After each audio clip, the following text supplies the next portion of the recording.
Fungsi tabung reaksi yaitu untuk mencampurkan berbagai zat atau larutan dalam jumlah kecil. Kelebihan tabung reaksi: yang pertama, sederhana dan mudah digunakan. Yang kedua, beragam ukuran. Kekurangan tabung reaksi: yang pertama, kapasitas terbatas. Yang kedua, mudah pecah. Yang ketiga, tidak cocok untuk reaksi bertekanan tinggi. Fungsi gelas ukur adalah untuk mengukur volume cairan atau larutan yang tidak memerlukan ketelitian yang tinggi. Kelebihan gelas ukur adalah dilengkapi dengan bibir tuang agar mudah dalam menuangkan larutan yang diukur volumenya dan kaki yang terbentuk heksagonal agar larutan tidak mudah tumpah. Kekurangan gelas ukur yaitu tidak dapat digunakan untuk mengukur larutan atau cairan dalam kondisi panas. Fungsi pengaduk gelas yaitu mencampurkan cairan dan bahan kimia. Kelebihan pengaduk gelas: 1. Mengaduk larutan secara sempurna. 2. Membantu memindahkan larutan ke wadah lain. 3. Membantu menginduksi kristalisasi. 4. Membantu memecahkan emulsasi pada ekstraksi. 5. Meratakan sampel yang dimasukkan ke dalam media cawan PET. Kekurangan pengaduk gelas yaitu tidak memiliki kekurangan khusus. Dia sempurna.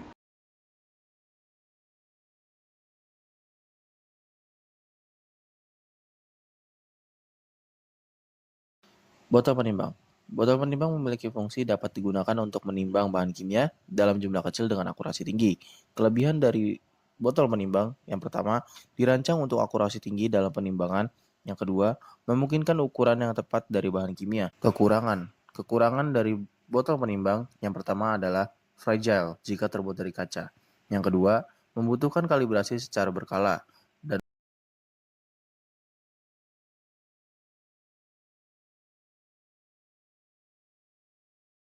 Tang crucible memiliki fungsi dapat digunakan untuk mengangkat dan memindahkan crucible yang berisi sampel panas atau bahan kimia.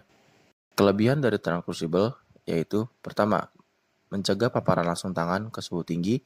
Yang kedua, memungkinkan pengendalian barang yang lebih baik saat memindahkan barang panas. Kekurangan tang crucible mungkin terbatas dalam ukuran atau bentuk sehingga tidak selalu sesuai untuk semua jenis crucible. Yang kedua, dapat mengakibatkan kerusakan pada crucible jika tidak digunakan dengan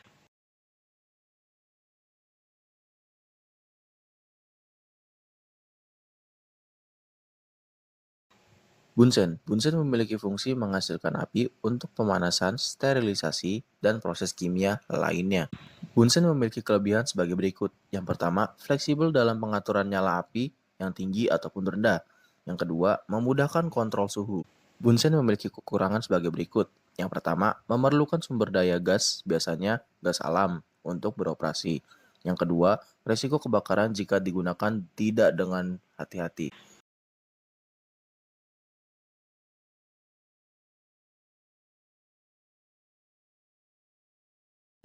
Botol memancar. Botol memancar memiliki fungsi dapat digunakan untuk mencampurkan bahan kimia dengan cara menyemprotkan cairan. Kelebihan dari botol memancar yaitu: pertama, memungkinkan distribusi larutan yang lebih merata.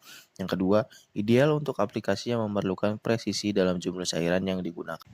Kekurangan dari botol pemancar yang pertama adalah dapat tersumbat jika cairan yang digunakan kental. Yang kedua, membutuhkan perawatan untuk menjaga kebersihan dan mencegah kontaminasi.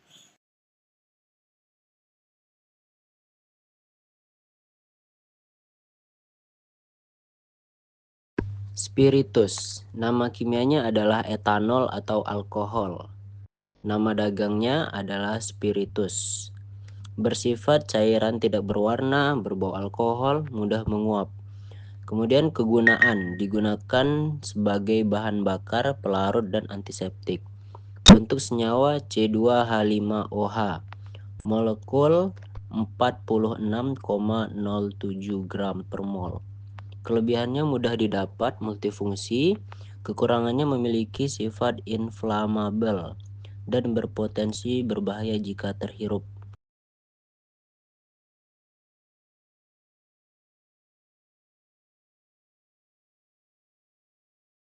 Alkohol 70%. Nama kimia etanol 70% larutan. Nama dagang alkohol antiseptik. bersifat cairan tidak berwarna, memiliki aroma alkohol, efektif sebagai antiseptik. Kegunaannya disinfektan dan antiseptik untuk kulit. Bentuk senyawa C2H5OH dilarutkan dengan air. Molekul 46,07 gram per mol. Kelebihannya efektif membunuh mikroorganisme. Kekurangannya tidak dapat digunakan pada luka terbuka yang besar.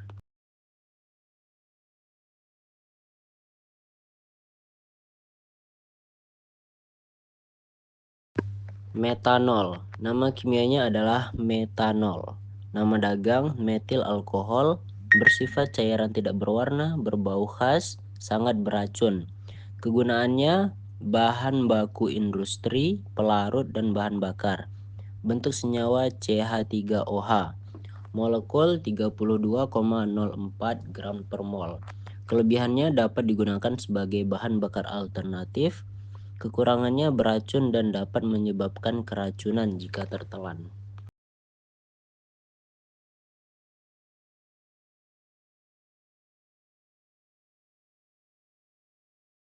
Metilen biru. Nama kimia metilen biru.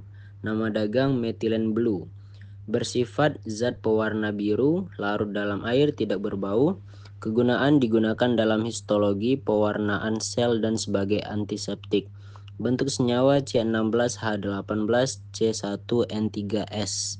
Molekul 319,85 gram per mol.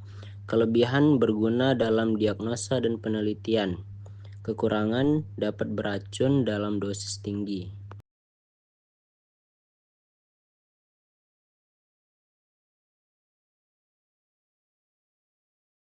Kalium klorida. Nama kimia kalium klorida, nama dagang KCl.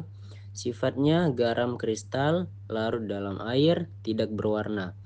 Kegunaannya suplemen kalium, pemeliharaan tanaman, dan pengawetan makanan.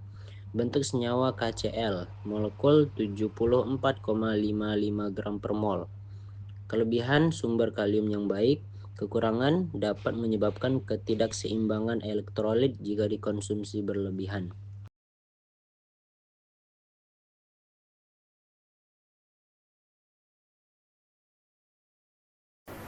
Fungsi labu ukur: 1. Menyiapkan larutan dengan konsentrasi tepat, mengencerkan larutan, kalibrasi dalam analisis kimia, reproduksi volume yang konsisten. Pilihan labu ukur 1 ketelitiannya tinggi, terbuat dari bahan berkualitas, dan ditandai dengan tanda skala yang jelas. Kekurangan labu ukur 1 keterbatasan volume, ketidakakuratan pada cairan, keterbatasan suhu, beresidu, tidak cocok untuk pengukuran kecil.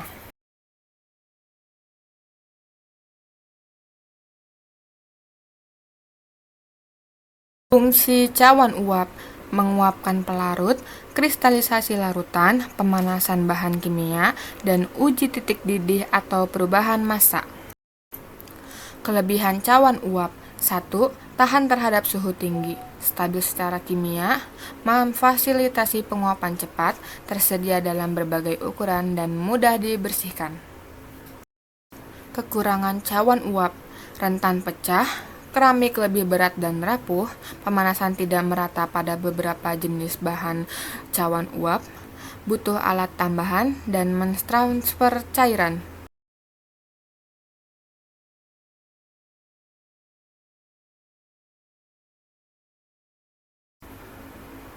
Fungsi gelas beker: 1. Untuk mencampur larutan, 2. Untuk mengaduk larutan, 3. Untuk memanaskan larutan. Kelebihan gelas beker: 1. Tahan terhadap sebagian besar reaksi kimia, 2. Tidak mempengaruhi sampel larutan, 3. Terbuat dari kaca borosilikat.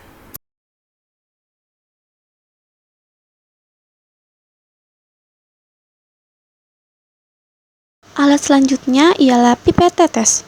Untuk fungsi dari pipet tetes yaitu untuk memindahkan cairan dari satu wadah ke wadah lainnya dalam jumlah yang sangat kecil, yaitu setetes demi setetes. Untuk kekurangan pipet tetes Yang pertama, tidak memiliki skala ukuran volume. Yang kedua, hanya digunakan untuk mengambil cairan dengan ukuran tetesan. Untuk kelebihan pipet tetes, yang pertama, memiliki karet pengisap yang mudah mengambil larutan. Yang kedua, cara penggunaannya mudah, yaitu dengan memencet karet pada ujung pipet.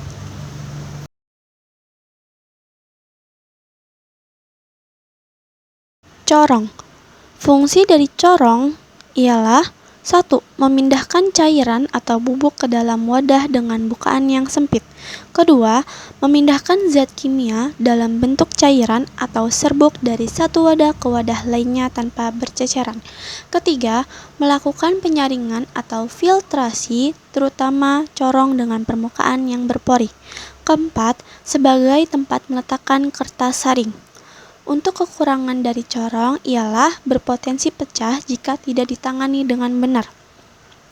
Untuk kelebihan dari corong, yang pertama, transfer cairan. Yang kedua, filtrasi. Yang ketiga, pengujian kualitatif dan kuantitatif. Yang keempat, pemisahan lapisan cairan. Yang kelima, safety.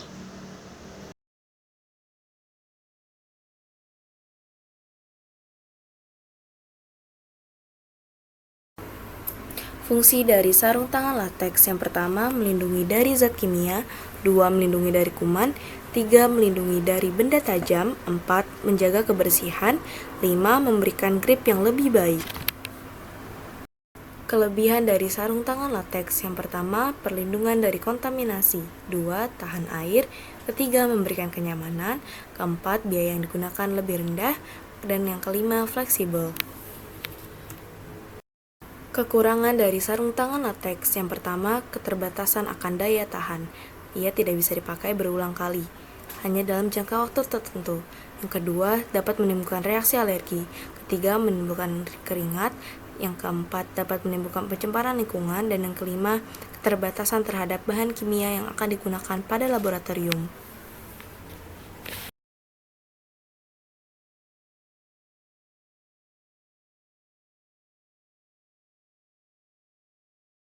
Gelas arloji, fungsinya adalah sebagai wadah penimbang dan tempat meletakkan bahan kimia. Kelebihan dari gelas arloji, yang pertama, kekuatan dan kekakuan. Gelas arloji memiliki kekuatan dan kekakuan yang tinggi, sehingga cocok untuk berbagai aplikasi di laboratorium. Yang kedua, tahan terhadap bahan kimia.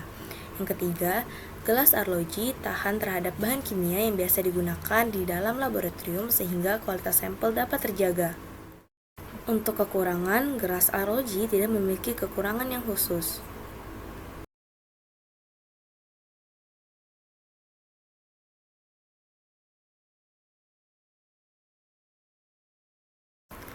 Piknometer berfungsi sebagai alat sebagai penentuan massa jenis zat dengan cara mengukur massa zat tersebut dalam volume yang telah diketahui. Piknometer kelebihannya adalah dapat memberikan pengukuran yang sangat akurat jika digunakan dengan benar. Yang kedua adalah sederhana dan mudah digunakan.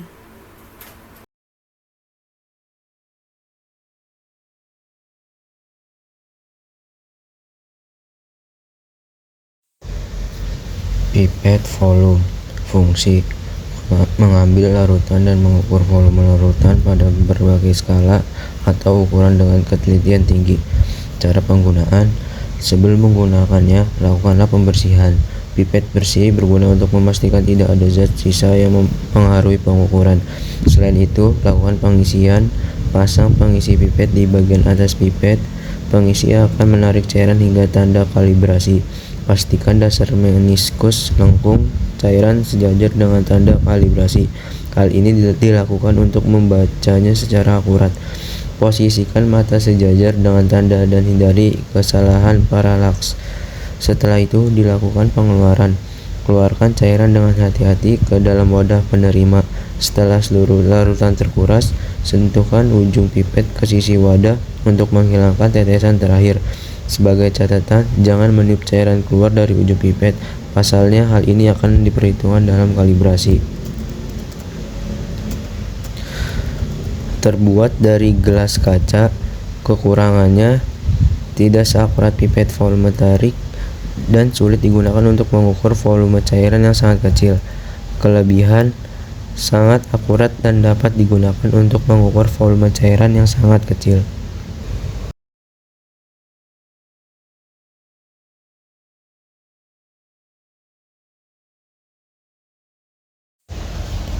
Pipet ukur. Fungsi: mengambil larutan dan mengukur volume larutan pada berbagai skala atau ukuran dengan ketelitian tinggi. Cara penggunaan: 1. Pastikan pipet ukur dalam keadaan bersih. Pipet ukur bisa dibersihkan dengan cara memberi air atau larutan pembersih lalu membilasnya dengan air bersih. Setelah itu, keringkan pipet ukur menggunakan kertas saring atau tisu. 2. Pilih pipet ukur sesuai dengan volume larutan yang diukur. 3. Jika sudah memiliki ukuran, selanjutnya yaitu pasang alat hisap seperti pompa atau pipet filler sesuai ukuran pipet di ujungnya. 4. Selanjutnya, masukkan ujung pipet ke dalam larutan yang akan diukur. Jika sudah, tekan alat hisap hingga larutan mencapai garis ukur yang ada di dalamnya. 5. Setelah larutan masuk ke dalam pipet, langkah selanjutnya yaitu mengangkat pipet secara perlahan. Pastikan volume larutan sudah sesuai dengan ukuran yang diinginkan. 6. Kemudian tuangkan larutan yang ada di dalam pipet ke wadah yang sudah disiapkan.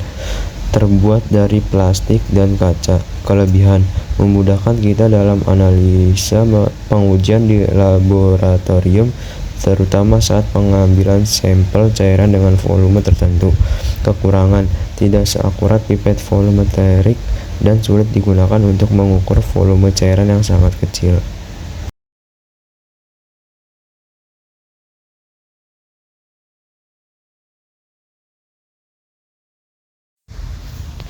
Buret. Fungsi: 1. Untuk meneteskan sejumlah reagen cair dalam eksperimen yang tentu saja membutuhkan presisi, contohnya pada proses eksperimen titrasi. 2. Buret memiliki fungsi untuk mengukur dan menambahkan volume cairan secara tepat. Alat ini sangat penting untuk membantu dalam pengujian analisis yang memerlukan presisi volumetri. Cara penggunaan: pertama, bersihkan buret secara menyeluruh. Kedua, tepatkan buret pada penyangga yang sesuai. 3. Isi buret dengan larutan titrasi.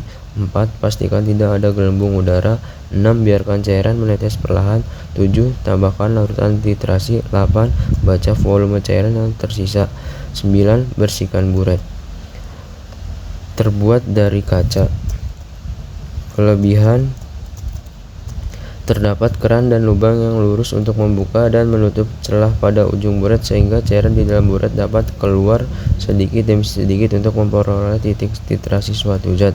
Kekurangan: harus hati-hati dalam menggunakannya dalam proses titrasi, terutama dalam mengontrol keluarnya cairan dari keran pada saat melakukan titrasi.